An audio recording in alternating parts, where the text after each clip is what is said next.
શહેરના સરદાર એસ્ટેટથી વૃંદાવન તરફ જતા માર્ગ ઉપર આજે વહેલી સવારે એક દુર્ઘટનાજનક ઘટના બની હતી।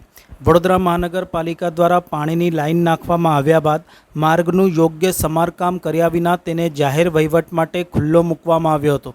પરિણામે એક રિક્ષા ખાડામાં પડતા રિક્ષા ચાલકનું ઘટના સ્થળે જ કરુણ મૃત્યુ નીપજ્યું હતું। મૃતકનું નામ અનિલભાઈ ઠાકોરભાઈ વસાવા, ઉંમર 38 વર્ષ છે, જે બાપોદ વિસ્તારના વુડાના મકાનમાં રહેતા હતા।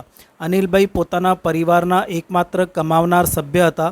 અકસ્માત એટલો ભયાનક હતો કે રિક્ષા પલટી ખાઈ ગઈ હતી અને તેમને ગંભીર ઈજા પહોંચતા તેઓનું મૃત્યુ નીપજ્યું હતું। હાજર લોકો દ્વારા ઘટનાની જાણ બાપોદ પોલીસને કરવામાં આવી હતી।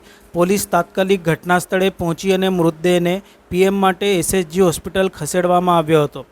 આ ઘટનાને લઈને પરિવારજનોમાં ભારે આક્રોશ જોવા મળ્યો છે। તેમનો આક્ષેપ છે કે મહાનગરપાલિકાની બેદરકારીના કારણે આ દુર્ઘટના બની છે। તેઓ હવે જવાબદાર અધિકારીઓ સામે કાર્યવાહી અને ન્યાયની માંગણી કરી રહ્યા છે। સ્થાનિક નાગરિકોને પરિવારમાં શોકની લાગણી સાથે ગુસ્સો જોવા મળી રહ્યો છે। સામાન્ય જનતામાં પ્રશ્ન ઉઠી રહ્યો છે કે ક્યારે સરકાર અને તંત્ર રસ્તાઓના કામો જવાબદારીથી અને સુરક્ષાને ધ્યાને રાખીને કરશે।